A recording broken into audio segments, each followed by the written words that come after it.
감사합니다. 오늘 주실 하나님 말씀은 마가복음 11장 12절 18절입니다. 한 절씩 교독하시고 마지막 절은 합독하겠습니다. 마가복음 11장 12절 18절입니다. 이튿날 그들이 베다니에서 나왔을 때 예수께서 시장하신지라 한 무화과 나무를 보시고 혹 그 나무에 무엇이 있을까 하여 가셨더니 가서 보신즉 잎사귀 외에 아무것도 없더라. 이는 무화과의 때가 아님이라. 예수께서 나무에게 말씀하여 이르시되 이제부터 영원토록 사람이 내게서 열매를 따먹지 못하리라 하시니 제자들이 이를 듣더라. 그들이 예루살렘에 들어가니라. 예수께서 성전에 들어가사 성전 안에서 매매하는 자들을 내쫓으시며 돈 바꾸는 자들의 상과 비둘기 파는 자들의 의자를 들러 엎으시며 아무나 물건을 가지고 성전 안으로 지나다니면 허락하지 아니하시고 이에 가르쳐 이르시되 기록된 바 내 집은 만민이 기도하는 집이라 칭함을 받으리라고 하지 아니하였느냐. 너희는 강도의 소굴이 만들었도다 하시며 함께 읽겠습니다. 대제사장들과 서기관들이 듣고 예수를 어떻게 죽일까 하고 꾀하니 이는 우리가 다 그의 교훈을 놀랍게 여김으로 그를 두려워함일러라. 아멘. 예, 오늘 강사님 소개하겠습니다. 우리 권수경 교수님은 얼마 전까지 미국에 계셨는데 한 달 좀 안 되셨나요? 예, 한국에 들어오게 되셨습니다. 그래서 고려대학교 석좌 교수로 오시게 되었습니다. 오늘 원래 김성수 고려신학대학원 김성수 교수님이 이제 첫날인데 몸이 좀 안 좋으셔갖고 우리 권수경 교수님이 또 하나님께서 우리 예배당으로 보내주셨습니다. 우리 권수경 교수님은 저랑 오랫동안 함께 교제하고 늘 교회에 대해서, 한국 교회에 대해서 같은 마음으로 고민하고 그렇게 친한 교제를 하는 존경하는 교수님이십니다. 오늘 멀리 부산에서 오셨는데 오늘 밤에 우리가 맺을 열매라는 제목으로 오늘 우리가 함께 읽은 마가복음 11장 12절 18절 말씀을 전해주십니다. 우리 교수님 앞에 나오실 때 큰 박수로 환영해 주시면 좋겠습니다.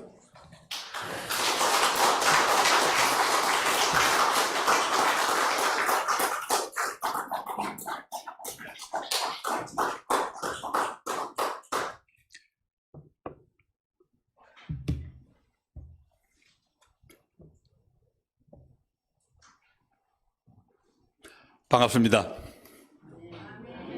예, 별로 안 반가우세요? 다시 합시다. 반갑습니다. 네, 예.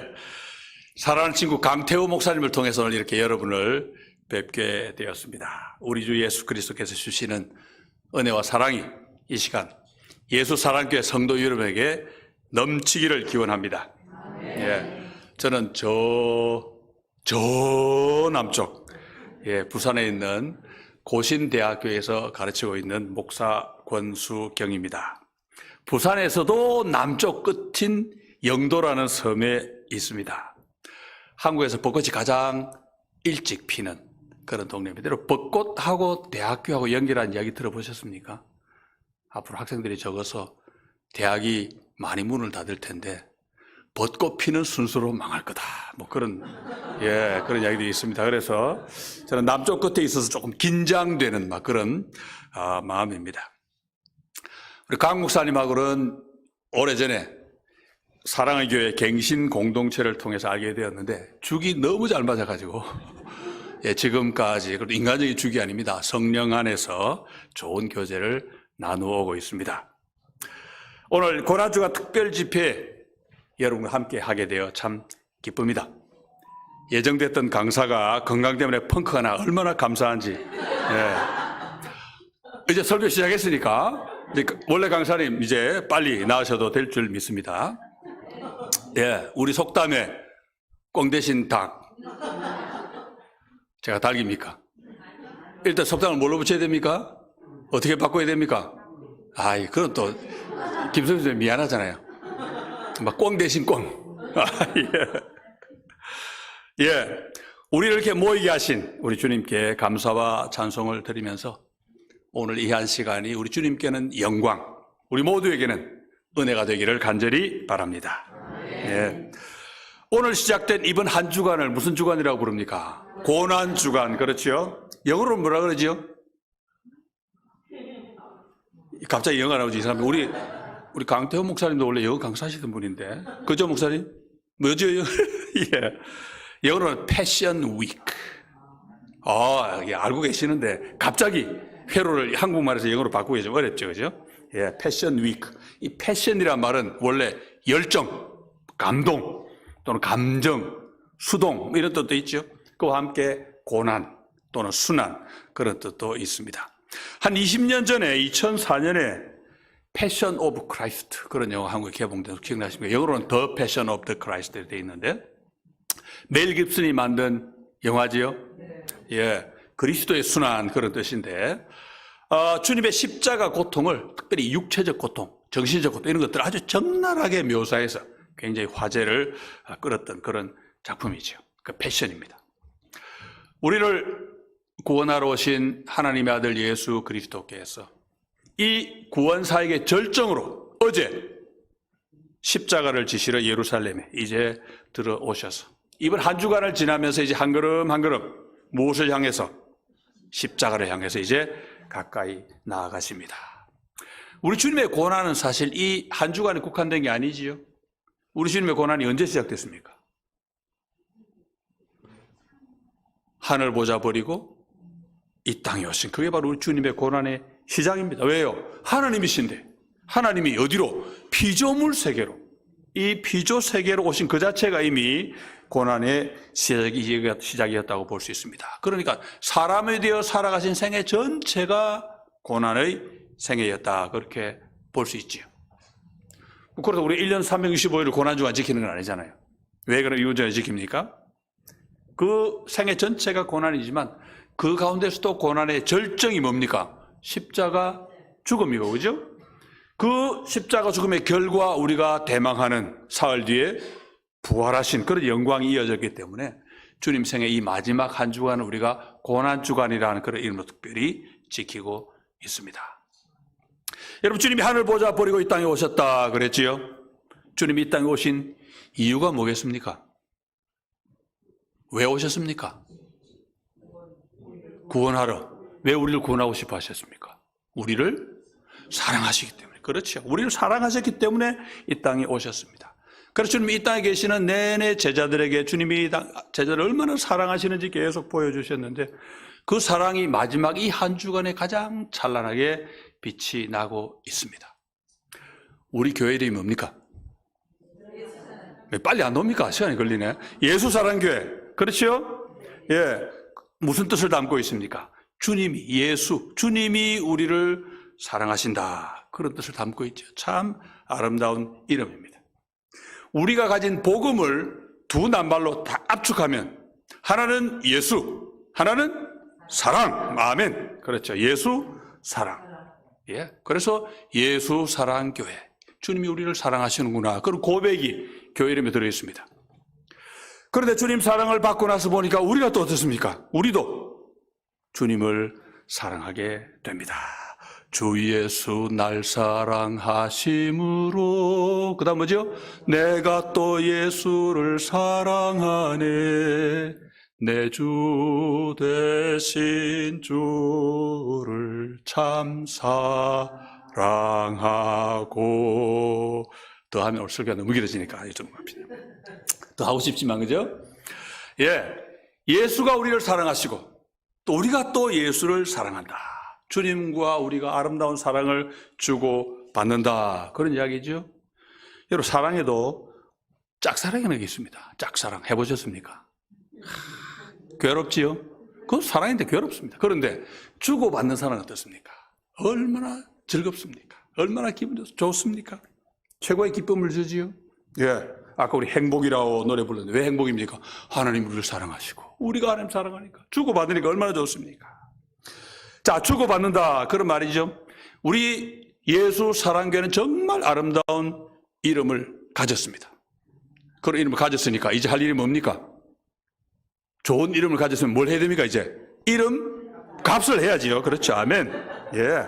어떻게 이름값 하는 겁니까? 예수 사랑교회니까 주님 사랑 많이 듬뿍 받고, 그리고 우리가 또 주님을 뜨겁게 사랑하고 그러면 됩니다. 그러시기를 바랍니다. 자, 그런데요, 주님은 우리를 사랑하시면서 내가 너희를 사랑했으니 너희도 나를 사랑해라 안 그러시고 조금 다르게 얘기하셨죠. 주님이 주신 새 계명 혹시 기억나십니까? 요한복음 13장 34절 새 계명을 너희에게 주노니 서로 사랑하라. 내가 너희를 사랑한 것 같이 너희도 서로 사랑하라. 재미있지요? 주님은 우리를 사랑하시면서 우리에게는 대신 날 사랑해 하지 않고 너희가 서로 사랑하라 그렇게 말씀하셨습니다. 그러니까 예수 사랑교회는 예수가 나를 사랑하시고 내가 예수를 사랑하고 거기다 또 예수 사랑할 방법이 뭡니까? 이웃 사랑이니까 예수 사랑교회는 다른 말로 하면 또 이웃 사랑교회도 된다. 그런 뜻이죠. 주님 사랑을 받은 우리는 서로 사랑하면서 또 주님을 사랑합니다. 오늘 시작된 한 주간의 집회를 통해 우리 주님이 우리를 얼마나 사랑하시는지 아마 내일부터 오실 강사님들도 같은 말 하실 줄 믿습니다. 우리 하나하나 살펴보고 우리 또한 주님을 그렇게 뜨겁게 사랑하고 또 주님 말씀대로 이웃도 그렇게 뜨겁게 사랑하기로 다시금 다짐하고 실천하실 수 있기를 바랍니다. 네. 자, 어제는 종려주일이었습니다. 이것도 영어로 뭐지요? 고난주간은 패션 위크. 종려가 뭐지? 예. 종려는 영어로 팜, 예, 팜. 그러니까 종려주일이니까 팜 선데이 그렇게 부릅니다. 오늘 뭐 영어 강의하러 온 것 같다, 그죠? 예. 제가 미국 살다 와서 이해를 하십시오. 예수께서 십자가에 달리시기 위해서 이제 예루살렘 성에 들어가셨는데 사람들이 뭘 들고 손에 종려나무 가지를 들고 예수님을 환영했습니다. 그래서 그 주일 이름이 종려주일이라 요한복음에 나와 있는 기록인데 예수님 당시 종려나무 가지는 승리의 상징이었습니다. 이겼다 그런 뜻입니다. 성경에도 보면은 마지막 날 하나님의 나라에서 구원받은 성도들이 손에 종려나무 가지를 들고 하나님을 찬양할 거다 하는 그런 내용이 나옵니다. 누가요? 뭘 생각합니까? 우리가 천국 가서 손에 뭘 들고 그러니까 여러분 알고 계셔야 됩니다. 이게 종려나무는 알고 계셔야 됩니다. 그죠? 종려나무 가지를 들고 하나님을 찬양할 것이다 그렇게 말하고 있습니다. 자, 예수께서 예루살렘에 들어오셨는데 예루살렘에 들어오신 이걸 보통 우리 신학한 사람들이 승리의 입성이라 그렇게 부릅니다. 성에 들어왔는데 승리를 하고 들어갔다. 다시 말해 전쟁에서 이긴 장수가 개선 행진을 하는 것과 똑같은 그런 입성이다. 그런 말씀이죠. 그런데 보니까 주님도 정말로 그렇게 개선 장군이 되어 들어오셨습니다. 그런데 주님은 개선 장군들이 주로 타는 말이 아니고 뭘 타셨습니까? 나귀를 타셨습니다. 왜요? 뭐의 표시입니까? 나귀는 겸손의 상징. 목사님 성경 왜 이렇게 많이 잘 알고 계십니까? 우리 성도들이. 야, 너무 감사합니다. 겸손의 상징으로 나귀를 타셨습니다. 왜 그렇습니까? 주님이 이룩하신 승리는 말을 타고 남을 짓밟고 하는 그런 승리가 아니고 오히려 낮아지시고 죽어주시고 그렇게 함으로써 이루신 승리이기 때문에 나귀를 타신 거지요. 자, 그런데 주님은 지금 뭘 지러 들어오셨습니까? 십자가를 지러 오셨습니다. 십자가 지면 어떻게 됩니까? 죽습니다. 그게 무슨 승리의 개선 행진입니까? 겉으로 볼 때하고 내용이 완전히 반대지요. 겉으로 볼 때는 뭡니까? 유대 지도자들이나 또는 로마 정치가들의 계략에 넘어가서 죽으신 것처럼 보이지만은 사실은 십자가로 온 인류를 구원하고자 하신 하나님의 놀라운 계획이 그걸 통해서 이루어진 것입니다. 그러니까 남들이 볼 때는 진 건데 하나님의 역사 속에서는 가장 위대한 승리를 이룩하신 거죠. 십자가의 길이야말로 모든 것을 이기는 진정한 승리의 길입니다. 그래서 우리가 고난주간을 지키는데 고난주간에 고난만 있습니까? 아닙니다. 고난주간에 눈물만 있는 것도 아닙니다. 고난주간에도 우리 뭘 바라봅니까 이제? 예, 주님의 부활을 바라봅니다. 영광을 바라봅니다. 이게 이제 이런 뜻이 이 기간에 함께 있습니다. 고난의 기간이지만 고난 속에 우리를 사랑하신 하나님의 사랑이 깊이 담겨 있고 슬픔의 눈물이 흐르지만은 그와 동시에 또 기쁨과 감사의 눈물이 더 뜨거운 그런 기간이 바로 이번 고난 주간입니다. 그래서 비참한 죽음 그 속에 생명과 구원의 희망이 담겨 있고 그래서 슬픔과 기쁨이 공존하는 정말 신비로운 한 주간이 바로 이 고난 주간입니다. 그래서 우리가 주님의 순환을 묵상하면서 은혜 받는, 주님이 고생하셨는데 우리 은혜 받습니다. 이게 바로 참 고난 주간의 신비라고 말할 수 있습니다. 자, 그러면 고난 주간 며칠 동안에 우리 주님 생에 중요한 일들이 많이 일어납니다. 오늘 이 월요일에는 조금 전 본문에 나왔지요. 이따 자세히 살펴보겠습니다만 두 가지 일. 하나는 무화과나무를 저주하신 일, 또 하나는 성전을 청결케 하신 일이 있었고, 내일 화요일에는 이제 주로 말씀을 가르쳐 주셨습니다. 주님 화요일날 많이 종말에 관한 말씀, 그리스도의 재림과 또 재림에 대비하는 태도 이런 말씀도 가르쳐 주시고, 특별히 천국이 무엇인지 여러 가지 비유를 통해서 우리가 아주 자세하게 잘 가르쳐 주셨습니다. 수요일에는 뭘 하셨는지 기록이 없습니다. 살짝 건너뛰고, 목요일에는 뭘 하셨습니까? 예, 최후의 만찬. 자들 뭐 최후의 만찬을 하시고, 최후의 만찬이 있으니까 성찬식을 제정하신 거, 제자들의 발도 씻겨주시고, 그런 다음에 아까 우리 겟세마네 찬송 불렀지요. 겟세마네 동산으로 가셔서 이제 밤을 새워 기도를 하셨습니다. 십자가를 지시기 전에 아버지요, 아버지 뜻이면 제가 이거 지겠습니다. 기도하시고, 또 우리를 위한 기도도 하셨잖아요. 요한복음 17장에 나오지요. 아버지와 제가 하나인 것처럼 저희도 우리 안에서 하나가 되게 하옵소서. 주님이 그런 기도를 또 드리셨습니다. 우리를 향한 사랑이 듬뿍 담긴 그런 기도를 드리시고, 밤을 새워 기도하시다가 금요일 새벽에 그 자리에서 체포를 당하셨지요. 그리고는 대제사장에게, 또 헤롯에게, 또 빌라도에게 차례대로 신문을 받으신 다음 빌라도의 판결에 따라 골고다로 끌려가서 우리를 위해 십자가를 지고 죽으셨습니다. 그리고는 금요일 저녁에 무덤에 들어가셔서 토요일은 하루 종일 무덤에 계셨다가 일요일 아침, 주일 아침에 다시 살아나셨습니다. 우리가 고난주간 한 주간 내내 초점을 두고 바라보는 그날이 바로 우리 주님이 부활하신 그날이죠. 오늘 주일. 자, 오늘은 주님께서 고난주간 월요일에 하신 일 두 가지 살펴보겠습니다. 뭐라고 그랬습니까? 첫째로는 무화과나무를 저주하신 일, 두 번째로는 성전을 청결케 하신 일, 장사꾼들을 내쫓으신 일입니다. 완전히 다른 두 개의 사건이죠. 그런데 언뜻 보면은 두 개가 별개의 사건인 것이 보이는데 주님이 월요일 하루 이 두 가지를 동시에 하셨습니다. 순서로 하셨습니다. 왜? 잘 살펴보니까 이 두 가지가 별개의 사건이 아니고 아주 깊이 있게 연결되어 있는 사건입니다. 주님이 아주 의도적으로 뜻을 갖고 이 일을 하셨다는 것을 우리가 보게 되는데, 자, 우리 먼저 무화과 나무를 저주하신 일부터 한번 보겠습니다. 자, 주님이 어제 주일 밤은 가까운 베다니에서 보내시고 이제 월요일 이른 아침에 다시 예루살렘에 들어오셨습니다. 베다니에서는 누구 집에서 주무셨는지 아시죠? 베다니에는 나사로의 집이 있습니다. 나사로의 집이 있습니다. 나사로가 여자 형제가 있지요? 누굽니까?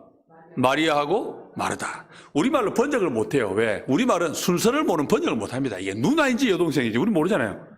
영어는 시스터 그러면 되는데, 우리말은 이게 순서 모르는 번역이 안 돼. 참 우리말이 복잡합니다. 어쨌든 마리아, 마르다, 나사로 다 잘 아시죠? 뭘로 마리아와 마르다는 뭘로 우리가 잘 압니까? 마리아는 뭘 좋아했습니까? 말씀 듣는 걸 좋아하고, 마르다는 밥 준비한다고 바빴고, 그죠?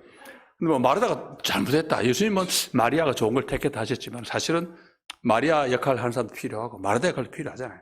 우리 예배 들어갔는데 밥 먹죠, 목사님? 우리 밥 먹어야 되잖아요. 그죠? 나사로는 또 뭐가 유명합니까? 죽었던 나사로를 주님이 살리셔서, 그래서 종려주일에 예수님이 예루살렘 들어오신다 할 때 수많은 군중이 모여서 예수님을 환영한 거죠. 나사로를 다시 살리신 분이 오셨다 하니까 왕이 되어 주십시오. 그렇게 환영을 했습니다. 고난주간 첫 며칠 동안에 예수님이 저녁에는 늘 이 집에 가서 쉬셨습니다. 베이스 캠프지요. 그런데 자, 월요일 아침 이제 예루살렘으로 이제 들어오십니다. 그런데 집에서 아침을 좀 부실하게 드셨는지 배가 고프셨습니다. 주님이. 보니까 그렇게 나와 있죠. 하나님의 아들이신 우리 주님이 배고픔을 느끼신 이것 역시 우리와 똑같이 겪으신 고통, 고난의 일부가 되겠지요. 하나님이신 우리 주님이 사람이 되셔서 우리가 겪는 모든 아픔을 골고루 맛보셨는데, 특별히 공생을 시작하실 때도 배고픔, 왜요? 얼마나 굶으셨습니까? 공생을 시작하실 때 40일을 굶으셨습니다. 배고픔. 마지막에 또 배고픔 시작하셨습니다. 그런데 마침 저마침 뭐가 보입니까? 이제 무화과 나무가 한 그루 보입니다. 보니까 잎이 많아요. 그러니까 예수님이 혹시 저기 뭐가 있을까 해서 가 보셨는데 잎 말고는 아무것도 없었습니다. 열매가 없었다, 그 말씀이죠. 그러자 예수께서는 바로 그 나무를 저주하셨습니다. 뭐라고 말씀하셨습니까? 이제부터 영원토록 사람이 내게서 열매를 따먹지 못하리라. 무슨 말입니까?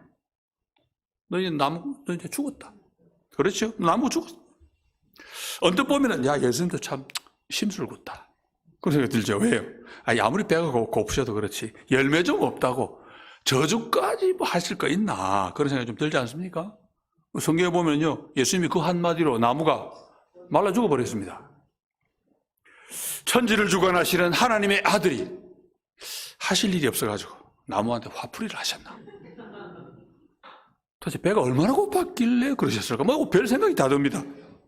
그런데 상황을 잘 보고 뜻을 곰곰이 생각해 보면은 전혀 그게 아닙니다. 전혀 그렇지 않습니다. 아주 깊은 뜻이 담겨 있습니다. 왜냐? 볼까요? 여러분, 무화과가 열리면 아직 한참 남았습니다. 예수님이 그거 모르셨겠습니까? 우리 주님이 하신 말씀 가운데 자연물을 언급하신 게 많지요. 공중의 새를 보라, 들의 백합화를 보라, 여우도 굴이 있다. 우리 주님은 자연에 대해서 누구보다 많이 아시고 하나님에 대해 가르치실 때에도 풀, 꽃, 나무를 자주 언급하신 분입니다. 주님이 무슨 배가 너무 고파가지고 계절을 착각하신 것도 아닙니다. 우리가 어떻게 알 수 있습니까? 주님은 40일을 굶으신 다음에도 마귀의 시험을 물리쳐 이기신 분입니다. 배가 좀 고팠다고 해서 계절을 그러실 분은 아니죠. 주님이 뭘 잘 몰라서 또는 혹시나 했다가 실망하신 게 아니다, 그런 말씀이죠. 자, 예수께서 때가 아닌데도 무화과 나무를 살펴보신 것은 다른 뜻이 있었습니다. 예수님이 지금 배가 고프십니다. 먹을 게 필요한 상태지요. 과일나무가 옆에 있다 그러면 당연히 열매가 좀 있을까 기대하게 마련입니다. 그런데 저마치 무화과 나무 하나 보입니다. 잎은 푸르고 무성하지만 주님 알고 계십니다. 아직 무화과 열 때는 아니구나. 그렇지만 가셨습니다. 그렇지만이라고 어떤 면에서는 열매가 맺힐 때가 아니기 때문에, 열매가 없을 줄 아셨기 때문에 그걸 알고 일부러 그리 가신 것입니다. 왜냐? 제자들에게 중요한 가르침 하나를 주시기 위해서입니다. 자, 성경 본문에 보니까 예수께서 그 나무에 무엇이 있을까 하여 가셨다, 그렇게 말하고 있지요. 주님이 열매가 있는 줄 몰라가지고 혹시 있을까 하고 가셨다, 그런 뜻이 아닙니다. 우리 주님은 사람의 속 마음까지도 아시는 분입니다. 그럼에도 마치 무언가를 기대하는 사람처럼 잎이 무성하니까 열매도 좀 있지 않을까 바라는 그런 사람의 모습으로 다가가셨습니다. 그리고는 열매를 하나도 맺지 못한 그 모습을 사람들에게 다 알게 하신 다음 곧바로 그 나무를 저주하신 것입니다. 배고픈 사람 앞에서 잎이 무성해가지고 기대는 잔뜩 하게 만들어 놓고 정작 열매는 주지 못하는 나무의 운명에 대해 가르친 것입니다. 여기서 나무가 무엇 또는 누구를 가리키겠습니까? 바로 이 나무는 이스라엘 백성을 가리킵니다. 이스라엘 백성의 운명에 대해 지금 가르쳐 주신 것입니다. 성경에 보면 하나님이 이스라엘 백성을 나무에 비기신 일이 종종 있습니다. 이스라엘 백성 아시지요? 아브라함의 후손들, 그래서 하나님의 백성으로 택함 받은 사람들 아닙니까? 예. 그들은 나무에 비기시는데 특히 언급된 두 나무가, 하나는 무화과나무, 하나는 또 뭡니까? 포도나무. 예, 착착 답이 나옵니다. 목사님 너무 좋습니다. 예. 무화과나무와 포도나무입니다. 우리 주님 말씀 가운데도 보면 이스라엘 백성을 무화과나무에 비기신 게 있습니다. 오늘 본문에는 이스라엘이다 말 안 하지요? 이미 비기신 내용이 딴 데로 나옵니다. 오늘 본문의 무화과도 하나님의 백성 이스라엘의 상징이었습니다. 아직 무화과의 때가 아니었는데도 그 나무에 다가가서 열매가 없다는 걸 확인하고 저주를 하신 것은 껍데기만 요란하면서도 하나님이 기대하시는 열매는 맺지 못한 이스라엘이 앞으로 어떤 운명을 겪게 될 건지 그걸 가르쳐 주신 겁니다. 그래서 제자들도 이 저주의 말씀을 들을 수 있도록 그렇게 말씀하셨습니다. 아니 도대체 이스라엘이 뭘 어떻게 했길래 이런 저주를 받았습니까? 자, 이스라엘 백성 우리가 아는 바대로 하나님의 백성으로 선택받은 민족이지요. 온 우주의 창조주이고 주인이신 하나님이 특별히 그 많은 인류 가운데서 너희는 내 것이다 하고 선택을 하셨습니다. 따로 구분하셨습니다. 내 민족, 내 백성 그렇게 부르셨지요. 그런데 하나님이 그들에게 기대하신 그 열매가 있는데 이들은 그 열매를 못 맺었습니다. 하나님이 그렇게 아브라함과 그의 후손을 선택하신 목적이 하나님의 구원 계획을 먼저 잘 자기 안에 간직하고 없어지면 안 되니까 잘 보존하고 그리고는 그 계획을 이웃에게도 널리 전해서 모든 민족으로 하여금 구원을 얻도록 만드시고자 하는 게 바로 하나님의 계획이었는데 그걸 몰랐습니다. 내가 먼저 구원받고 그 다음 뭡니까? 구원받은 사람이 살아야 되는 거룩한 삶을 먼저 살고 그래서 안 믿는 사람들에게 사람은 이렇게 살아야 됩니다 하고 보여주고 그렇게 하면서 그 사람들에게 참 멋있다. 우리도 그렇게 하자. 불러들여서 같이 함께 구원받도록 하는 그런 사명인데 그 사명을 감당을 못했습니다. 그 사명을 생각하기 전에 어떻게 했습니까? 야 하나님이 우리만 택하셨구나. 그런 자만에 빠져가지고 다른 민족에게 복음을 전하기는커녕 그들을 멸시하고 짓밟았습니다. 하나님이 바라신 순종의 열매, 자비의 열매, 빛의 열매, 복음 전파의 열매 하나도 맺지 못했습니다. 자, 무화과나무를 저주하셨지요. 이스라엘의 운명이라 그랬지요. 이 무화과나무를 저주하신 이 사건에 담겨있는 그 뜻이 이제 두 번째 사건에서도 그대로 나타납니다. 두 번째 사건 아까 우리 본 대로 성전에 들어가셔서 한바탕 우리 주님이 소동을 벌이십니다. 거기서 매매하던 사람들을 내쫓으시고 돈 바꾸는 자들의 상을 엎으시고 비둘기 파는 자들의 의자를 엎으시고 장사할 물건을 못 들고 다니게 막으셨습니다.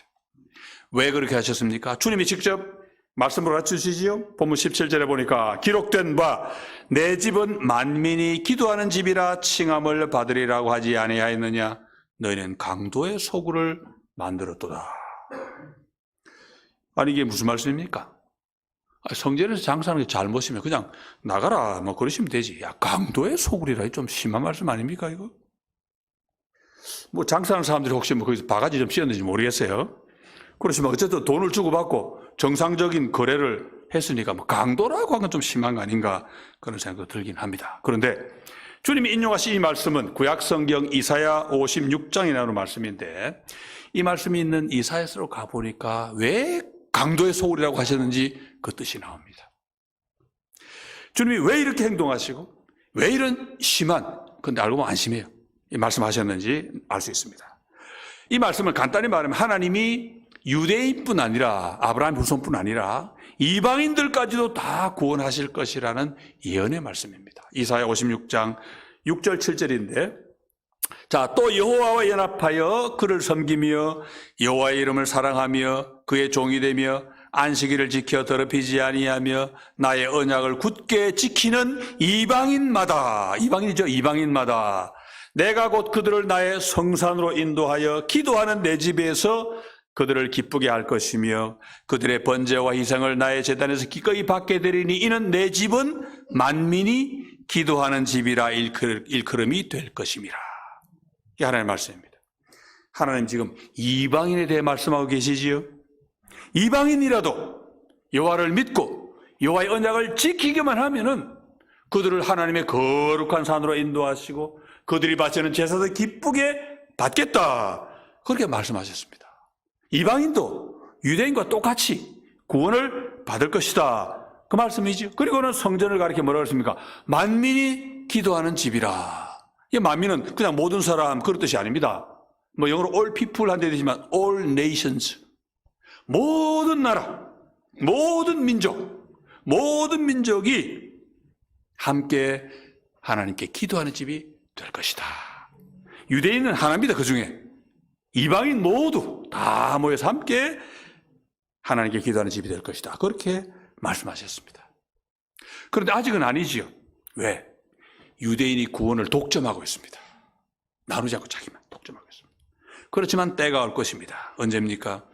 하나님이 이사야를 통해 말씀하신 그 때가 오면 이방인도 하나님과 연합할 것이고 이 성전에서 하나님께 제사를 지내면 하나님이 기쁘게 받으실 것입니다. 그때가 언제입니까? 바로 지금. 본문에 나타나는 바로 지금입니다. 종료주일 첫날 지금입니다. 하나님이 오래전 약속하신 메시아 예수 그리스도가 오신 바로 이때입니다. 주님이 오시기 전에는 구원이 유대인의 전유물이었습니다. 독점했습니다. 독점. 왜요? 율법을 지켜야만 구원 얻는다 생각했거든요. 근데 율법 유대인만 딱 가지고 있습니다. 그러니까 구원도 유대인만 받을 수 있다. 그렇지요? 그런데 하나님의 약속대로 우리 주님이 오셨는데 보니까 구원은 율법을 지켜 얻는 것이 아니고 뭡니까? 예수 그리스도를 믿음으로 얻는다. 그러시지요?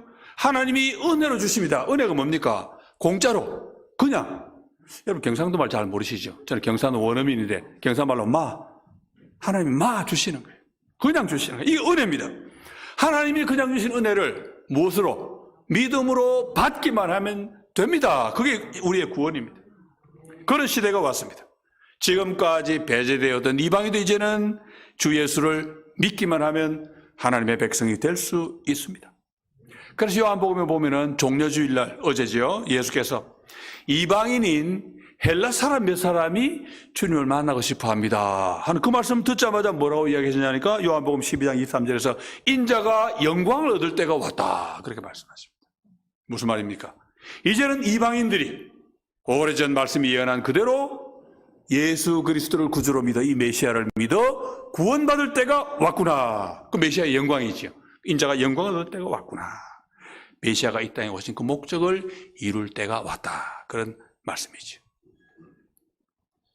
그럼 뭐가 문제였습니까? 왜 주님이 성전에서 장사하는 사람들을 내어 쫓으셨습니까?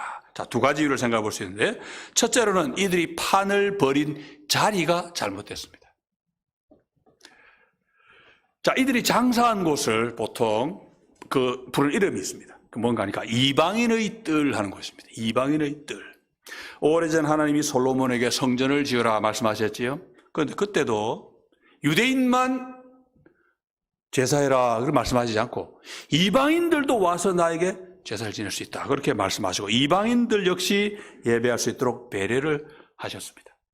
그런데 아직 유대인이 주도권을 잡고 있으니까 성전이라는 건물 안에까지는 이방인이 못 들어갑니다.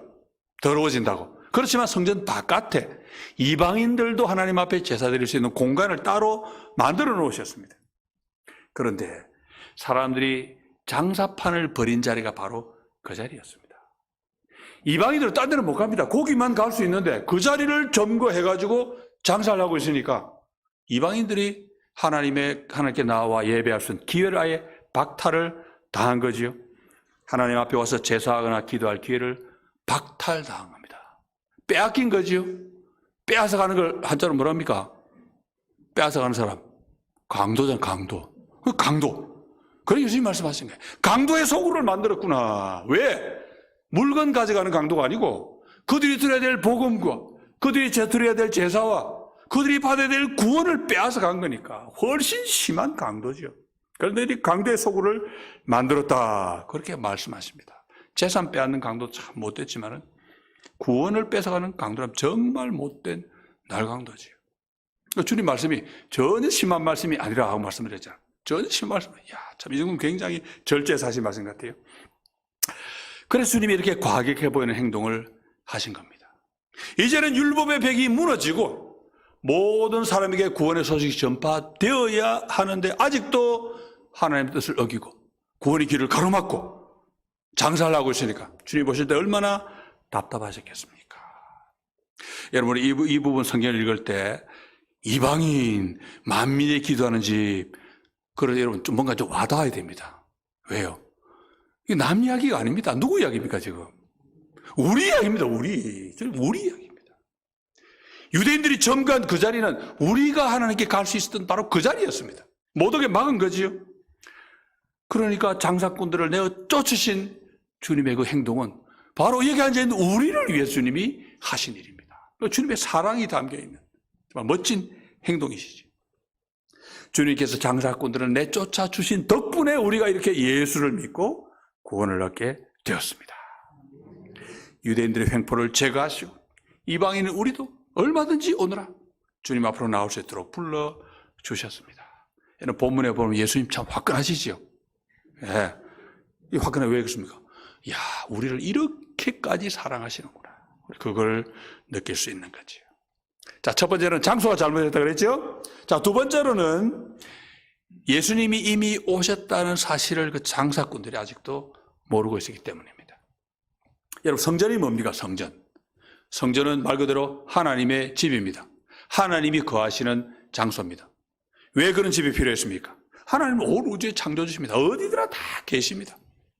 그런데 특별히 하나님이 내 것이다 하고 택하신 이스라엘 백성 한가운데 집을 딱 지으라 하심으로써 내가 이렇게 너희 한가운데 같이 있다. 그걸 보여주신 것이지요. 그런데 하나님은 우리가 와서 우리와 교제하기 원하시지만은 우리 하나님 앞에 감히 나아갈 수가 없습니다. 뭔가 가로막고 있죠. 뭐가 가로막고 있습니까? 예, 죄가 죄의 벽이 가로막고 있습니다. 그래서 하나님이 성전이라 집을 만들어 놓으시고 여기 와서 특별히 나에게 제물을 바치고 기도하는 것은 허락한다. 다시 말해 성전에 오면 하나님과 우리가 죄의 벽이 있음에도 불구하고 소통이 된다. 그런 말씀이지요. 그런데 하나님과 우리 사이에 놓여있던 그 죄의 담을 그 건물이 없앨 수 있습니까? 지도 건물인데 어떻게 없앱니까? 그걸 없앨 수 있는 분은 딱 한 분 계시죠? 바로 우리 주님밖에 없습니다. 주님이 오셔서 이제 금요일 십자가에 달려 죽어주심으로써 우리의 모든 죄를 용서하시고 하나님과 우리 사이에 있던 죄의 벽을 없애시고 우리가 아버지 앞에 나아갈 수 있도록 해주셨잖아요. 그러니까 죄의 담을 헐고 우리를 하나님 앞에 나아갈 수 있는 길을 만들어주신 분은 예수 그리스도입니다. 우리 주님이 죽으셨기 때문에 하나님께 기도도 하고 찬양도 드릴 수 있게 되었습니다. 그러니까 하나님께 제사하고 기도하던 그 성전, 그 건물은 사실 하나의 상징이죠. 뭡니까? 하나님이 약속하신 구원자, 이제 오실 예수 그리스도를 상징하는 건물이었습니다. 말하자면 성전은 하나의 그림자였습니다. 그림자는 실체가 따로 있잖아요. 실체가 누굽니까? 바로 예수 그리스도입니다. 성전은 그림자로서 오래전부터 앞으로 하나님과 우리를 이어줄 수 있는 어떤 분이 오실 것이다. 그걸 보여주는 그림자였습니다. 그런데 이제는 실물이 오셨습니다. 실물이 오셨으니까 이제는 그림자에서 눈을 돌려 실물을 바라봐야 되지요. 우리 주님을 바라봐야 됩니다. 그런데 주 예수께서 하나님의 아들로 이 땅에 오시고 바로 어제 종려가지를 든 사람들의 환영을 받아 영광스럽게 입성하셨는데, 그래서 이제는 유대인이든 이방인이든 누구든지 주 예수를 믿으면 하나님의 자녀가 되는데 사람들은 아직도 그걸 모르고 재물을 주고받고 장사하고 사고 팔고 그림자만 쳐다보고 있습니다. 돌로 된 그 건물만 바라보고 있습니다. 주 예수만 믿으면 되는데 아직도 짐승 잡아가 제사를 드리고 있으니 어리석지요. 답답한 노릇 아닙니까? 그래서 주님은 오래전에 이사야가 전한 그 말씀을 인용하셔서 참 진리를 전해 주신 것입니다. 오늘 본문은 좀 짧게 나와 있습니다. 그런데 성경에 보면은 예수께서 오래전에도 이와 비슷하게 성전을 청결케 하신 사건이 한번 있었습니다. 공생의 초기의 일인데 그때는 좀 더 과격하게 하셨어요. 채찍으로 하니까 동물을 쳐서 내쫓아 버리시고 상도 엎으시고 사람들에게 내 아버지 집에서 장사하지 마라. 그렇게 내쫓으셨습니다. 그런데 그때는 오늘 본문에는 없는 내용을 한 가지를 더 말씀을 하셨습니다. 그게 뭡니까? 바로 성전이 예수 그리스도를 가리키는 것이다. 그걸 그때 이미 가르쳐 주셨습니다. 성전에서 그때 예수께서 채찍을 막 휘두르면서 고함을 지르시니까 유대인들이 따집니다. 아니 네가 뭔데 여기서 이런 소동을 벌이냐. 그때 예수께서 뭐라고 말씀하셨습니까? 요한복음 2장 19절에 따르면 너희가 이 성전을 헐라 내가 얼마 만에 사흘 동안에 일으키리라. 성전을 헐고 사흘 만에 일으킨다. 이 무슨 말씀입니까? 말이 안 돼. 유대인들이 물었습니다. 뭐라고 물었습니까? 아니 이것이 있는데 야 46년이 걸렸는데 네가 무슨 죄로 혼자서 사흘 만에 다시 세운단 말이냐.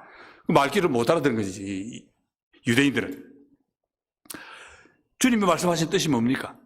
앞으로 예수께서 십자가에 달려 죽으시고 이 성전을 헐라 무너지는 거죠. 그 다음에 얼마 만에, 사흘 만에 부활하실 것이라는 걸 말씀해 주는 겁니다.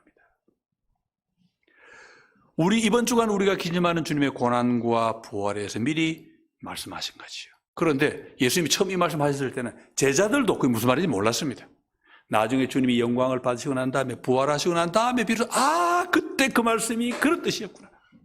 성전이 곧 예수님이니까 십자가에 돌아가셨다가 사흘 만에 부활하신 뜻이구나. 비로소 깨달았죠. 성전이라는 건물도 거기서 드리던 제사도 다 그림자에 불과했습니다. 하나님이 약속하신 구원자 예수 그리스도를 미리 보여주는 그림자입니다. 그러면 실체가 오면 그림자는 사라집니다. 필요 없습니다. 성전의 건물 그냥 관광지입니다. 여러분 성전 건물 가가지고 주야 하고 막 붙잡고 기도하는 분들도 있는데 그건 나쁠 건 없는데 분명히 아셔야 될 건 뭡니까? 그냥 그건 관광지입니다. 왜? 우리 성전 없어요 이제. 왜? 우리에게는 주 예수 그리스도가 계시니까. 그렇죠? 제사 드릴 필요 있습니까? 안 드려도 됩니다 이제. 이제는 주님 말씀에 사랑의 제사만 드리면 되죠. 우리 주님이 계시니까, 실체가 있으니까. 유대인이든 이방인이든 예수를 믿기만 하면 구원을 받습니다. 그런데 그걸 모르고 아직도 제사 지어야 되는 이러고 장사하고 막 이러고 있으니까 주님이 그들을 구중을 하신 거죠. 자, 이제 다시 무화과나무 이야기로 돌아갑니다. 자, 이른 아침에 저주를 받은 무화과나무는 바로 이 사람들. 지금 성전에서 장사하기에 바쁜 이 사람들. 장사하는 이 사람뿐만이겠습니까? 아닙니다. 그 사람에게서 물건 사가지고 제사를 지내는 그 유대인들도 다 포함한 겁니다. 그들은 하나님의 아들이 오셨는데도 영접하지 않았습니다. 그건 참 이상하죠. 자기만 영접 안 한 게 아니에요. 한 걸음 더 뜹니다. 한술 더 뜹니다. 뭡니까? 이방인들도 영접 못하게 막았습니다. 이방인의 뜰을 점거하고 장사한 그것도 마찬가지죠. 그리고 이전에도 구원의 지시가 안 전해주려고 얼마나 몸부림을 쳤습니까? 주님이 바리새인 율법 교사들을 똑같은 말씀으로 책망하신 게 있습니다. 누가복음 11장 52절에 보면은 화 있을진저 너희 율법 교사여 너희가 지식의 열쇠를 가져가서 너희도 들어가지 않고 또 들어가고자 하는 자도 막았느니라. 세상에 이런 심보가 어디 있습니까? 안 들어가면 자기는 안 들어가면 괜찮아. 왜 남도 못 가게 만든다? 왜 남들 구원받는 거지 막습니까? 참 못된 사람들이죠. 하나님이 오래전에 왜 자기들을 택하셨는지 모른 채 이방인들을 멸시하고 나는 잘났다 자만하던 이들이 바로 누구냐? 열매를 맺지 못한 그 무화과 나무였습니다. 잎사귀는 무성했습니다. 무슨 말입니까? 하나님 말씀 율법도 있지요. 하나님을 섬기는 갖가지 의식도 다 있었습니다. 지금 성전에서 지내는 제사도 그 의식 가운데 하나 아닙니까? 겉모습은 막 풍성합니다. 그렇지만 진짜 가장 중요한 건 하나님이 기대하시는 열매는 맺지 못했습니다. 무슨 열매입니까? 하나님 말씀대로 순종하면서 사는 열매. 그런 삶으로 이방 민족의 본이 되는, 모범이 되는 열매. 그리고 그 구원을 널리 다른 민족에게도 전파하는 전도의 열매지요. 그런 열매는 못 맺었습니다. 열매 못 맺는 과일나무를 어디에 쓰겠습니까? 그래서 결국 저주를 받고 말라버린 것입니다. 예수께서는 여러 번 열매 맺지 못하는 나무는 찍혀 버릴 것이다. 그대로 말라서 불에 들어갈 것이다. 거듭 말씀하셨습니다. 하나님이 기대하시는 열매를 맺지 못하는 백성은 하나님의 나라에 들어가지 못합니다. 성경이 거듭 강조하죠. 그래서 마태복음 21장 43절에서 주님이 유대인들에게 뭐라고 말씀하십니까? 하나님의 나라를 너희는 빼앗기고 누가 받으리라? 그 나라에 열매 맺는 백성이 받으리라. 뭐가 열매입니까? 아까 우리 목사님 찬양할 때 행복이라고 하는 걸 믿음이라고 막 바꾸셨는데 목사님 그걸 막 바꿔도 됩니까? 근데 오늘은 참 잘했어요. 왜? 오늘 말씀 핵심이 또 믿음이거든요. 예. 핵심은 믿음. 믿음이 있는 사람만이 이 열매를 맺을 수가 있습니다. 어떻게 할 수 있습니까? 성경에 보기가 두 개가 나오는데 첫째 보면 주님께서 한 이방인 백부장의 믿음을 보신 다음에 뭐라고 말씀하시냐니까 하나님의 나라는 열매 맺는 백성이 상속받을 것이다 말씀하십니다. 그 백부장이 어떤 믿음을 보였습니까? 하인이 아파서 예수님에게 좀 고쳐주세요 부탁하러 왔는데 예수님 내가 가서 고쳐주마 그러니까 이 사람이 뭐라 그럽니까? 감히 저희 집에 오는 거 저희 감당 못하겠습니다. 주님 저도 높은 자리에 있어서 아래 것들한테 이래라 저래라 하면 합니다. 주님도 높으신 분이니까 이래라 저래라 하시면 되잖아요. 뭐 직접 오실 거 있습니까? 그 말씀에 예수님이 내가 이스라엘 백성 중에도 이런 믿음 못 봤다. 그러시고는 하나님의 나라는 그 나라에 열매 맺는 백성이 상속받는다. 그 열매 맺는 게 뭡니까? 결국 믿음이 열매를 맺습니다. 믿음이지요. 그 다음에 또 오늘 본문인데 오늘 본문이 마가복음에 되고 마태복음에 되어 있습니다. 그런데 마태복음에 보면은 무화과 나무가 저주를 받아서 마르고 난 다음에 주님이 또 말씀을 주시는데 바로 믿음에 대해 가르쳐 주십니다. 하나님의 나라 열매는 바로 믿음이 맺는 열매다. 그런 뜻이 되겠지요. 자, 그러면 오늘 본문에서 유대인들이 맺지 못한 열매. 그렇지만 우리는 반드시 맺어야 하고 또 맺을 수 있는 믿음의 열매는 무엇이겠습니까? 오늘 말씀 제목이 우리가 맺을 열매 그렇습니다. 자, 첫째 열매는 예수 그리스도를 구주로 믿는 믿음의 열매입니다. 그게 무슨 열매냐 그런 생각 들긴 하죠. 그게 믿음인데 그죠? 너무나 당연한 이야기지요. 근데 우리가 늘 기억할 것은 우리는 항상 가장 중요한 걸 깜빡하는 버릇이 있어요. 사소한 거 하다가 제일 중요한 걸 빼먹어 버립니다. 그렇게 해서 우리 늘 기억해야 됩니다. 항상 믿음 그러면 가장 중요한 게 뭡니까? 믿습니다. 이보다 이전에 예수 그리스도를 구주로 믿는 그 믿음. 그게 제일 중요하잖아요. 그죠? 그래서 예수 사랑교회 아닙니까?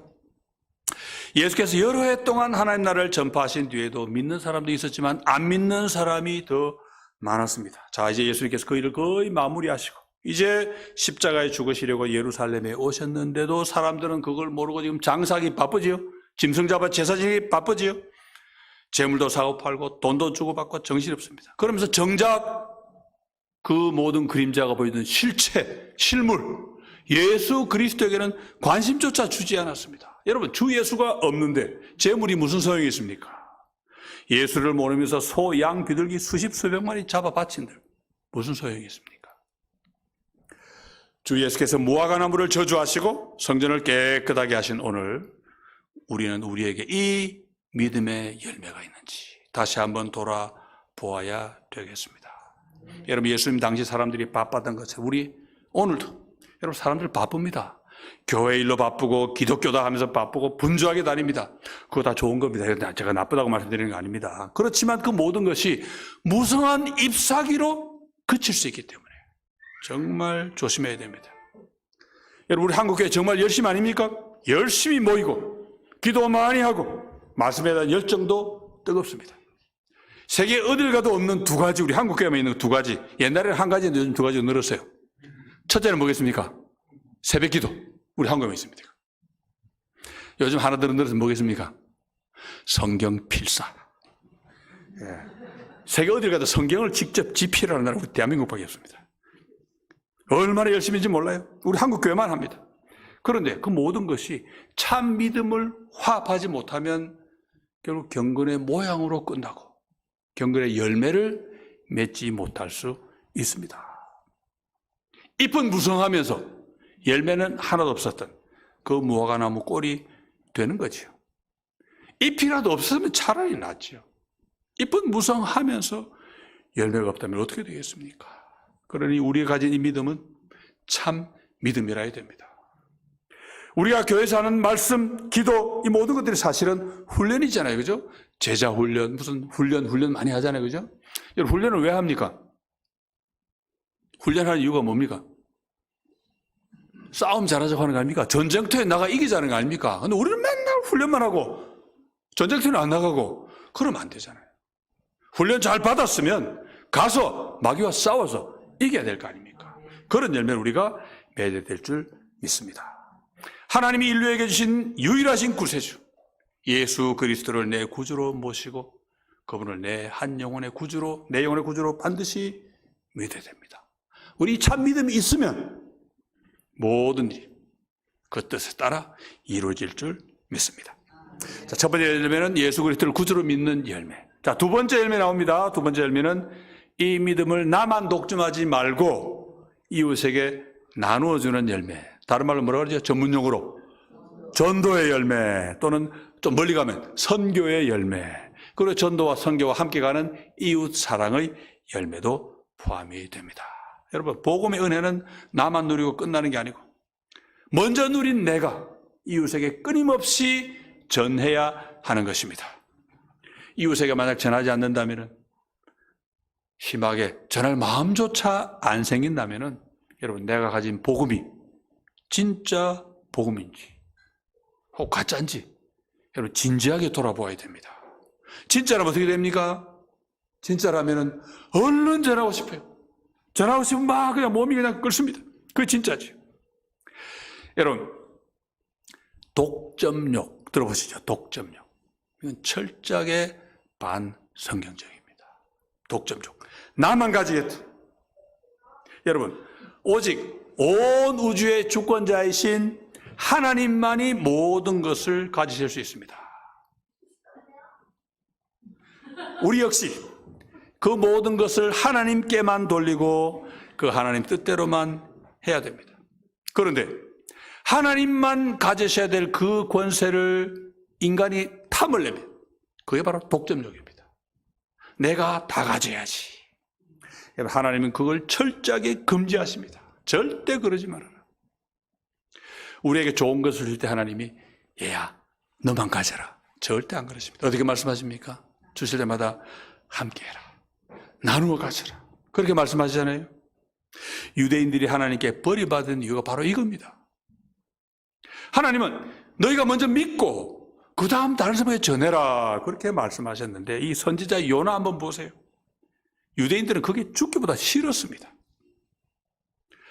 그래서 예수께서 성전에 오신 지금도 이방인들을 위해 남겨야 될 그 자리를 차지하고는 정신없이 장사를 했던 거죠. 여러분, 선지자 요나 잘 아시지요? 하나님이 이방 니느웨로 가서 말씀을 전하라 그렇게 명령하셨습니다. 니느웨가 어디입니까? 아수르 나라의 수도지요. 아수르 민족 아시죠? 유대인들의 철천지 원수입니다. 지금 그 민족에게 가서 말씀을 전해라. 요나 싫었습니다. 하나님도 싫습니다. 왜 싫었습니까? 이방 민족, 우리를 그렇게 괴롭히고 우리가 그래서 억수로 미워하는, 정말 미워하는 그 민족이 혹시라도 회개할까 봐, 그래서 하나님이 용서해 주실까 봐 그게 싫었던 겁니다. 그럼 뭘 바랍니까? 그러면 회개하지 말고 죄 짓고 그냥 망해버려라. 이게 바로 그런 심리죠. 그래서 니느웨 민족에게 안 가고 어디로 갑니까? 반대로 갑니다. 반대로 배 타고 다시스를 향해서 갑니다. 그러다가 풍랑을 만나고 물고기 배 속에 갇혀가지고 죽을 고비를 넘겼죠. 사흘을 갇혀가지고 하나님 결국 살려주셨습니다. 그 요나 그러면 이제는 회개하고 즐거운 마음으로 갔습니까? 아닙니다. 마지 못해서 갔습니다. 질질 끌려가듯이 그리고 갔습니다. 가서요 복음을 전하는, 말씀을 전하는데 말씀을 정말 건성으로 대충 전했습니다. 성경에 어디에 나와 있습니까? 여러분, 니느웨는 도시가 커서 다 다니려면 며칠을? 사흘을 다녀야 합니다. 사흘 길이라. 그 노라가 얼마 정도 되는지 아세요? 하루 하고는 산으로 올라가 버렸습니다. 얼마나 대충인지 아시겠죠? 왜? 저 성의도 없이 혹시라도 이 말 듣고 회개할까 봐 대충 확 하고 그냥 산에 올라가서 초막을 딱 치고 이제 자리를 잡습니다. 왜 산에 올라갔습니까? 제가 사는 데가 영도 산위인데 산이 올라가 저 5, 6도 하고 바다 저 내려다보면 잘 보입니다. 요나가 왜 산에 올라갔습니까? 하나님이 불벼락 내리면 그거 보려고 구경하려고 올라간 거예요. 참 인간하고 그죠? 그런데 불벼락 맞고 망하기를 기대했는데 요나가 건성으로 전한 그 말씀을 듣고 온 니느웨가 뒤집혔습니다. 대대적인 회개운동이 그냥 왕으로부터 그냥 어린애까지 쫙 일어나 버렸습니다. 당연히 하나님은 니느웨를 멸망시키지 않고 용서해 주셨습니다. 요나의 반응이 어땠습니까? 불같이 화를 냅니다. 왜요? 하나님 이러실까봐 제가 애초에 안 하려고 했던 거 아닙니까? 화가 나가지고 그러고 하나님에게 대모를 합니다. 하나님 지금이라도 좋으니까 빨리 불벼락 내리세요. 하나님 요나를 설득하잖아요. 야 요나야, 여기 지금 사람이 10만 명에다가 어린애에다가 동물도 있는데 불쌍하게 여기는 게 당연하지 않니? 그러고 요나서 끝나버리죠. 요나 반응은 안 보입니다. 참 못됐죠. 그런데 요나의 이 심보가 그 당시 유대인들이 다 가졌던 그런 마음입니다. 성전에 장사하는 사람들은 마찬가지겠죠. 그래서 주님은 그런 사람들을 내쫓으시고 상을 엎어버리고 그리고는 열매 없던 무화과 나무를 저주하심으로써 하나님의 구원의 복음이 거기에만 갇혀있지 않고 널리 퍼져서 오늘 우리에게까지 전해지게 하셨습니다. 예수께서 무화과 나무를 저주해 주셨기 때문에 우리도 이렇게 예수를 믿고 구원받게 되었습니다. 하나님의 구원과 영생의 복을 나만 갖겠다. 이게 얼마나 잘못되었는지 주님은 이 저주를 통해 보여주셨습니다. 그리고 무화과 나무를 저주하신 일은 이방인인 우리를 위해서 너무나 좋은 큰 복이었죠. 이 복을 우리가 받았습니다. 예수 사랑교회가 되었습니다. 이러니까 해야지요. 어떻게 됩니까 그러면? 이웃에게 이제는 전해야 되는 거죠. 주님이 무화과 나무에서 찾지 못하신 그 열매를 우리는 맺어야 됩니다. 바로 전도의 열매, 선교의 열매죠. 그렇기 때문에 우리가 맺을 열매는 내가 가진 복음을 이웃에게도 전해야 되겠다. 이 복음 전파의 열매가 반드시 포함되어야 합니다. 나만 독점하겠다. 여러분 이런 생각, 언감생심, 꿈도 꾸어서는 안 됩니다. 개인적으로도 열심히 이웃에게 전도하고 교회 차원에서 선교활동 열심히 하고 바로 이런 것들을 우리가 이 고난주간 첫날에 깊이 생각해야 할 일들입니다. 바로 우리가 맺을 열매지요. 여러분 복음을 전하는 일은 그냥 예수 믿으세요 말하는 걸로 그치지 않지요. 뭐가 따라야 됩니까? 주님이 우리에게 보이신 그 사랑을 우리도 실천해야 됩니다. 그 행동이 있어야 됩니다. 다시 말해 내가 가진 좋은 것을 나는 복음만 이웃에게 전하고 이 재물 좋은 건 내가 가지고 있어야지. 이것도 안 되죠. 나누어야 됩니다. 우리가 가진 모든 좋은 것들을 이웃과 나누어야 되는데 그러기 위해서 꼭 필요한 게 뭐냐? 내가 가진 특권을 내려놔야 됩니다. 내려놓지 않으면 전도 못합니다. 그런데 이거 아무나 할 수 있는 건 아니죠. 누가 할 수 있습니까? 오직 주 예수 그리스도의 구원의 은혜, 구원의 사랑을 받은 사람만이 할 수 있습니다. 왜 그렇습니까? 우리를 사랑하신 주님의 그 사랑이 뭡니까? 하늘 보좌 버리고 내려놓고 우리가 오신 거지요. 그 사랑을 입어놓고 그럼 우리가 주님 주님 하면서 우리가 따라 안 하면 말이 안 되죠. 그 사랑을 입은 우리는 할 수 있고 또 해야 됩니다. 그런 사랑을 받았다는 증거가 바로 뭡니까? 주님처럼 하고 싶어지는 거예요. 나 주님을 따르고 싶어지는 거죠. 여러분 우리 예수님이 누가복음 4장에 보면은 고향 나사렛을 방문하셨습니다. 사람들이 주민들이 막 대대적으로 환영합니다. 이유가 뭡니까? 야 우리 나사렛 출신이 유명한 선지자가 되어 돌아왔다. 말씀 얼마나 자랑스럽습니까? 플래카드 쫙 걸고 그냥 확 대환영했겠죠. 그런데 환영한 이유가 틀렸습니다. 잘못된 이유로 환영했습니다. 왜 환영했냐? 훌륭한 선지자가 되셨으니까 야 우리가 고향인데 그래도 뭔가 떡고물이 좀 있지 않을까? 그걸 기대를 한 겁니다. 고향에 오셨으니까 뭔가 다른 마을에서는 하지 않던 특별한 뭔가 좀 해보시오. 특혜를 베푸셔야 되지 않습니까? 그걸 기대한 겁니다. 그래 예수님은 그런 욕심을 강력하게 대놓고 꾸짖으시고 쫓겨나셨어요. 처음에 열렬히 환영하는 사람들이 얼마나 화가 난 나중에 어떻게 하려고 그러십니까? 예수님을 죽이려고 그랬어요. 낭떠러지에서 밀어가지고 떨어뜨려 죽이려고 그랬습니다. 그런 정도로 화가 많이 났지요. 그래서 보통 선지자는 고향에서 환영을 못 받는다. 옛날에는 그걸 그렇게 풀었습니다. 선지자가 왜 고향에서 환영을 못 받냐? 고향 사람들은 선지자 어릴 때 자란 걸 다 봤단 말이에요. 어릴 때 막 바지도 못 입고 자란 걸 다 봤단 말이에요. 어릴 때 개구장이 한지 다 봤단 말이에요. 그러니까 맞아, 아이고 네가 선지자냐? 뭐 그렇게 환영을 못 받는다 그러는데 그런 뜻이 아닙니다. 그게 아니고 고향 사람들은 특혜를 기대합니다. 근데 선지자는 특혜 주는 사람이 아닙니다. 모두에게 똑같은 사랑을 베풀어야 되거든요. 그게 선지자거든요. 그래서 고향 사람은 선지자 안 좋아합니다. 자기들 특혜를 주는 게 없으니까. 선지자는 나하고 가까운 사람의 특혜를 베푸는 사람이 아니고 생명의 말씀을 모든 사람에게 골고루 최대한 멀리 전하는 그런 사람입니다. 여러분 안타깝게도 좀 비판적인 이야기라 좀 죄송합니다만은 오늘날 사람들의 이런 이기주의에 영합하는 목사들이 있습니다. 참 안타깝게도. 어떤 사람이죠. 인간의 종교심을 이용해 먹는 사람도 있고 정치적인 이념을 이용해서 우리 같은 편이구나 이용해 먹는 사람도 있고 학연, 혈연, 지연 이런 것들을 악용하는 사람도 있습니다. 여러분, 우리끼리 해먹자 그러면요, 그 좋아하는 사람들 또 모이게 돼 있습니다. 참 인간들 희한해요. 모이게 돼 있습니다. 그렇지만 그런 패거리주의는요, 성경과 반대되고 결국은 개인도 교회도 망하게 만듭니다. 저는 우리 예수사랑교회 소식을 쭉 들으면 우리 강 목사님 예수님의 마음으로 목회를 하고 계신다. 그거 보면 참 감사합니다. 이런 목회자가 있어야 교회도 살고 성도도 살고 목사 자신도 살지요. 우리 강 목사님이 좀 변질됐다. 그럼 여러분 어떻게 해야 됩니까? 따져야죠. 목사님 왜 이러십니까? 다 죽습니다. 우리 다 살아야 되잖아요. 그죠? 참 감사한 일입니다. 자, 성경에 보면 예수님을 독점하려고 하는 사람들이 많이 있습니다. 여러분 자세히 보셨습니까? 예수님을 멋있게 하시니까 사람들이 뭐라고 해야 합니까? 아, 예수님 멀리 가지 마시고 그냥 우리 동네 같이 있읍시다. 여기 그냥 계세요. 그냥 여기 계세요. 그 사람들이 붙잡으려 하니까 예수님이 사람들의 이기적인 의도를 딱 아시고 탁 끊고는 바로 다른 마을로 가십니다. 마가복음에 예수님이 이렇게 말씀하시죠. 1장 38절에서 우리가 다른 가까운 마을들로 가자. 거기서도 전도하리니 내가 이를 위하여 왔노라. 한 동네에 머물러서 대접받자고 온 게 아니고 계속 다니면서 복음을 전하기 위해서 내가 왔다. 그렇게 말씀하신 거죠. 좋은 사건이 있었습니다. 좋은 복이. 예수님이 보리떡 5개와 물고기 2마리로 5,000명을 먹이신 다음에 사람들이 뭘 하려고 그랬습니까? 예수님을 뭘로? 왕으로 초대하려고 그랬잖아요. 다 아시네, 그죠? 왕으로 초대하려고 그랬죠. 예수님이 왕이 되시면 어떤 장점이 있습니까? 예수님이 빵 만들면 막 소리 막 빵이 나오니까, 떡도 나오고 물고기 나오니까 무상복지. 그죠? 아프기만 하면 다 고쳐줍니다. 뭡니까? 무상의료. 이야, 이런 분이 왕이 되시면 낙원 아닙니까? 낙원. 그런데 예수님은 그런 사람들을 향해서 떡 먹고 배부른 사람들이라고 꾸중하셨죠.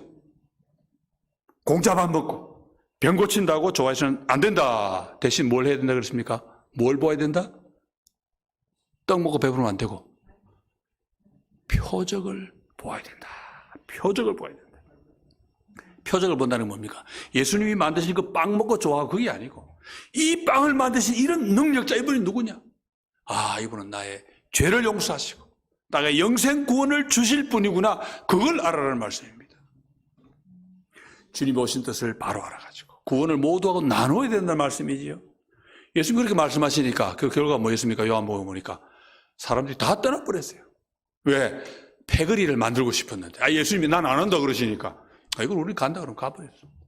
그럼 몇 명 남았는데 예수님이 베드로야 너도 갈래? 그래서 베드로가 뭐라고 대답합니까? 예, 영생의 말씀이 주님께 있는데 제가 어딜 갑니까? 베드로는 표적을 봤거든요. 자, 예수님이 부활하신 다음 제자들에게 뭐라고 말씀하십니까? 사도행전 1장 8절 너무나 잘한 말씀이죠. 오직 성령이 너에게 임하시면 너희가 권능을 받고 예루살렘과 온 유대와 사마리아와 땅끝까지 이르러 내 증인이 되리라. 예수님도 출발은 우리 동네에 삽니다. 어디입니까? 예루살렘과 온 유대. 그죠? 그런데 어디도 가야 됩니까? 사마리아도 가야 됩니다. 사마리아가 어떤 곳입니까? 사마리아는 외적이 쳐들어왔을 때 그 사람들하고 결혼해가지고 혼혈 쪽이 생긴 동네입니다. 여호와를 섬기지 않고 우상을 섬기는 동네입니다. 그 유대인들이 사마리아 사람들 어떻게 대합니까? 사람 취급을 안 합니다. 상종을 안 했습니다. 그런데 주님은 사마리아는 피하고 아니고 사마리아도 가라고 말씀하시잖아요. 거기도 가야 됩니다. 왜요? 우리 주님도 하늘 보좌 버리고 이 땅에 오셨습니다. 주님이 이 땅에 오신 거하고 비교는 할 수 있겠습니까? 사마리아? 아니지요. 그럼 사마리아도 가라. 이 무슨 말씀입니까? 우리 모두가 마음에 사마리아가 있습니다. 경제적으로 있는 사람들은 없는 사람을 멸시합니다. 사회적으로 좀 지위가 있는 사람들은 좀 지위가 없다 싶은 사람들은 경멸합니다. 참 인간들 못됐지요. 아니면 고향 때문에 나하고 고향이 다르다. 아니면 정치 이념이 다르다고. 나는 이쪽인데 저놈은 저쪽이구나. 인간 취급도 아니에요. 나하고 조금만 다르면 그냥 하대하고 경멸하고. 그 모든 사람이 누구냐? 바로 사마리아 사람입니다. 근데 예수님 뭐라고 그러시죠? 예루살렘과 온 유대 그 다음에는 사마리아로 가라고 말씀하십니다. 거기는 피해가라고 안 그러시고 사마리아로 가라. 그렇게 사마리아를 지나야 어디로 갈 수 있습니까? 땅끝까지 갈 수 있습니다. 지나야 갈 수 있습니다. 그게 바로 하나님이 당신의 백성인 우리가 맺기를 원하시는 열매입니다. 자, 잊지 마시기 바랍니다. 복음을 전하는 이 거룩한 일, 주님의 교회를 세우는 이 복된 일도 우리의 이기주의, 우리의 탐욕 이런 것 때문에 더러워질 수 있습니다. 우리 마음에 그런 게 있어요. 자랑하고 싶고 이름 내고 싶고 어깨에 힘도 좀 들어가고 그러면 전부 헌일입니다. 하나만 합니다. 그래서 우리 주님 오셔서 뭐 하시겠어요? 또 채찍 드시겠죠. 내쫓으시겠죠. 뭘요? 우리 마음에서 더러운 짐승을 내쫓으셔야 될 거 아니에요. 그죠? 상을 엎으시겠죠. 복음을 전하는 궁극적인 목표는 함께 하나님을 섬기는 것입니다. 내가 먼저 믿은 예수를 다른 사람들 전해서 믿게 하고 그렇게 믿은 우리 모두가 다 함께 모여서 함께 하나님을 예배하는 그것이 우리의 최종 목표입니다. 그러니 주 예수를 믿는 믿음은 그 믿음을 다른 사람에게 전하고 싶은 마음으로 나타나면서 또 같은 믿음을 가진 사람 보면 그냥 모이고 싶고 만나서 함께 예배하고 싶고 그런 마음이 생기기 마련이죠. 그러니 뭐 우리끼리 또는 우리만 또는 저 경상도에서 보는 우리가 남이가 뭐 이런 말도 안 돼요. 이런 사고 정말 조심해야 됩니다. 정말 멀리 해야 되고 우리 속담에 팔은 안으로 굽는다. 정말 예수 믿는 사람들은 조심해야 됩니다. 우리 안으로 굽으면 안 되고 어떻게 됩니까? 우리 밖으로 나가야 됩니다. 끊임없이 밖으로 가야 됩니다. 교회는 끊임없이 밖으로 뻗어가야 살 수 있습니다. 우리가 남이가 팔 안으로 굽는다. 그러면 망합니다. 우리 예수 사랑교회는 주님의 사랑을 많이 받은 교회니까 참 전도도 잘 하실 줄 믿습니다. 자, 아무 잘못 없는 나무를 저주하신 일이나 열심히 장사하던 사람들 내쫓고 꾸중하신 일이나 뜻을 모르면 참 유치하고 좀 이상한 일처럼 보일 수 있지만 과격한 일처럼 보일 수 있지만 뜻을 알고 나면은 딱 한 가지 뭡니까? 야, 우리를 구원하고자 하는 우리 주님의 사랑이 이렇게 크고 뜨겁구나. 그거 하나를 우리가 알게 됩니다. 우리 주님이 오늘 두 가지 행동을 통해서 하나님 아버지의 마음을 우리에게 보여주십니다. 세계 모든 민족이 이사야가 전해든 그 말씀대로 모든 민족이 하나님 앞에 모여와서 함께 하나님을 예배하길 바라시는 그 마음이지요. 땅끝에서부터 백성들이 모여와서 하나님 나라 백성이 되기를 바라시는 바로 그 마음 아닙니까? 옛날 유대인들은 이거 못했습니다. 그래서 어떻게 됐습니까? 말라 죽어버렸습니다.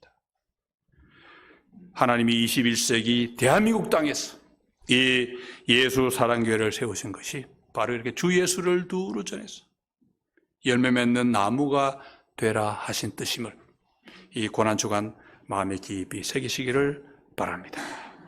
예수께서 예루살렘에 들어오신 것이 바로 승리의 입성이라 그랬지요. 죽음인데 왜 승리입니까? 주님이 죽으셨기 때문에 십자가로 우리를 구원하시는 구원의 발판을 마련하셨으니 승리의 입성입니다. 온 세상, 온 인류를 위해 오셨기 때문에 이 십자가가 참 승리가 됩니다. 주님은 우리를 위해 하셨고 승리하셨습니다. 이제는 우리가 이길 차례입니다. 주님이 이기셨으니까 우리도 이겨야지. 예, 우리도 독점력을 버리고 주님이 기대하신 열매를 맺어야 됩니다.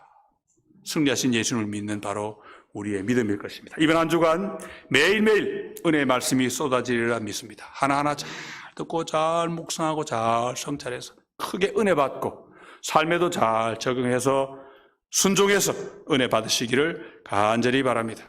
예. 우리는 말라버린 나무가 아니지요. 우리는 열매를 맺는, 열매도 한두 개 아니고 어떻게 풍성하게 맺는 그런 나무인 줄 믿습니다.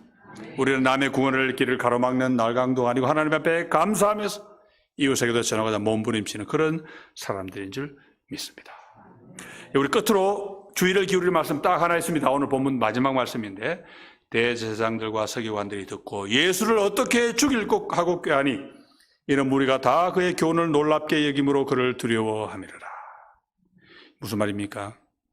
하나님 기대하신 열매를 풍성하게 맺고 내가 받은 구원을 이웃과 열심히 나누려고 애를 쓰는 그 길은 장밋빛 카페트가 아니고 뭐라 말씀입니까?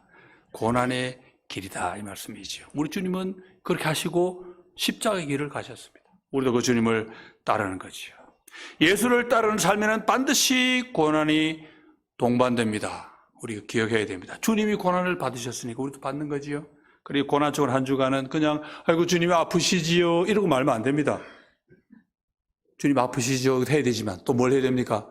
주님, 저도 주님 가신 그 고난의 길을 함께 가겠습니다. 결심하고 나아가는 그런 길이랍니다. 그 길이 바로 주님 말씀에 좁은 길이죠. 좁은 길이 무슨 좁은 길? 왜 좁습니까? 예, 사람들이 싫어합니다. 가기 싫어합니다. 문도 좁고 길도 좁고 인기도 없어요. 그런데 왜 이 길을 갑니까 우리가? 그 길 끝에는 뭐가 있지요? 생명이 있다. 넓은 길로 가면 지금 당장은 좋지요. 근데 그 끝에는 멸망이 있는데 뻔히 아는데 어떻게 그렇게 가겠습니까? 지금 당장 좋다고 그렇게 갈 수가 없지요. 지금 당장 힘들어도 생명이 있는 그 길을 향해 우리가 가야 됩니다. 우리 주님의 약속 알고 계시지요? 사망이 음침한 골짜기를 가도 주님이 우리와 함께 하신다 그랬지요. 그런데 여러분, 사망이 음침한 골짜기 갈 때 진짜로 주님 옆에 계십니까? 안 보이시잖아요. 그 무슨 말씀입니까? 주님이 함께 가시는데 그 방법이 주로 뭐냐니까 주님을 믿는 백성인 우리가 같이 가게 하십니다. 우리 주위 한번 돌아보세요. 함께 모인 여러분들 쭉 돌아보세요. 여러분 누굽니까? 바로 우리 함께 나그네 길을 가는 길벗들입니다. 길벗. 예, 길벗은 뭐합니까? 힘들어하면 붙잡아주고 쓰러지면 일으켜주고 짐이 무거우면 좀 같이 나누어지고, 그죠? 혹 곁길로 가면 얼른 잡아당겨야죠. 곁길 가면 죽는데, 그죠? 잡아당겨서 또 이탈하지 않도록 도와주고 손에 손잡고 어깨 동무하고 흥겹게 같이 가게 하셨습니다. 여러분 교회가 얼마나 좋은 데인지 아십니까? 하나님이 우리와 함께 계시는 방식이 성도가 서로 함께 있으므로 성령으로 우리와 함께 계시는 줄 믿습니다. 우리와 함께하는 길벗은 하나님이 우리와 함께 하시는 것과 똑같습니다. 이번 고난 주간 가운데 고난 속에 빛나는 하나님의 사랑의 빛을 찬란한 그 빛을 함께 경험할 수 있기를 바라고 함께 주님을 본받아 고난의 길을 가는 우리 모두가 주님의 고난으로 위로받고 지침도 얻고 격려도 받고 그리고 그 은혜를 서로 주고받음으로써 큰 은혜를 받아서 우리 끝까지 이 좁은 길을 잘 걸어가서 우리 모두가 단 한 사람의 낙오자도 없이 주님 보좌 앞에서 함께 만나게 되기를 주님의 이름으로 간절히 축원합니다. 기도하겠습니다. 하나님 아버지, 우리를 위해 십자가를 지신 주님의 고난을 기념하는 이 복된 한 주간 주님이 월요일 하신 두 일을 살펴보았습니다. 주님, 저희를 사랑하셔서 이방인이었던 저에게도 구원을 주시고자 무화과 나무를 마르게 하시고 성전을 깨끗게 하신 것 살펴보았습니다. 주님의 그 사랑을 입어 저희가 이렇게 주님을 믿고 구원의 백성이 되었사오니 저희 마음 가운데도 주님의 마음을 허락하여 주셔서 주님의 사랑을 끝까지 이웃에게 전하여 온 세상에 전하여 모두가 함께 구원받고 하나님의 집에서 만민이 하나님 앞에 기도하는 그런 역사를 만들어내는 저희가 다 되게 하여 주옵소서. 예수 사랑교회 복을 더하여 주셔서 심하는 강 목사님과 모든 성도들이 함께 주님을 높이며 주님 사랑 듬뿍 받고 그 사랑을 만방에 잘 전하여 주님 영광 드러내 풍성한 열매 맺는 아름다운 교회가 되게 하여 주옵소서. 우리 구주 예수 그리스도의 이름으로 기도하옵나이다. 아멘.